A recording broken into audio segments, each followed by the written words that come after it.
i diu: a la memòria de B-A-E i A-M, està clar que són Estellers i Ausiàs Marc, tens i diu: he vist com Ausiàs Marc es llevava matí i encara lleganyós es rentava la cara. O pot ser n'hi ha dormit aquesta pena d'home, que de vegades perfuma la seua cambra amb herbes, perquè Déu no li ensume l'olor del cos suat. Ell sap que és un vici i per això n'abusa, perquè el pecat el salva en la més gran deshonra. Un nen petit que té i que li ronda per casa, un fill de mora verge, la millor de València, la que té els pits negríssims i el sexe de pantera. Li ha vomitat al rostre quan l'ha agafat en braços.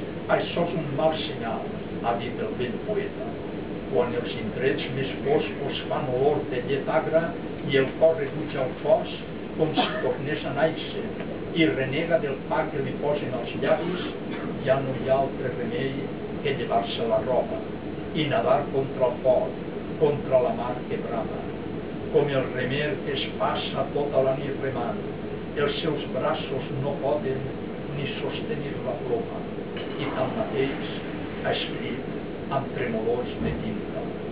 Vicent Andrés Estellers, aquest poeta nostre, titularà com jo els carrers de València, portant a coll l'espera d'un món apocalíptic, un cau de foc etern que parirà a les fosques el drac gegant que es menja tots els fills que l'estimen, lent i trist animal que penetra en l'infern.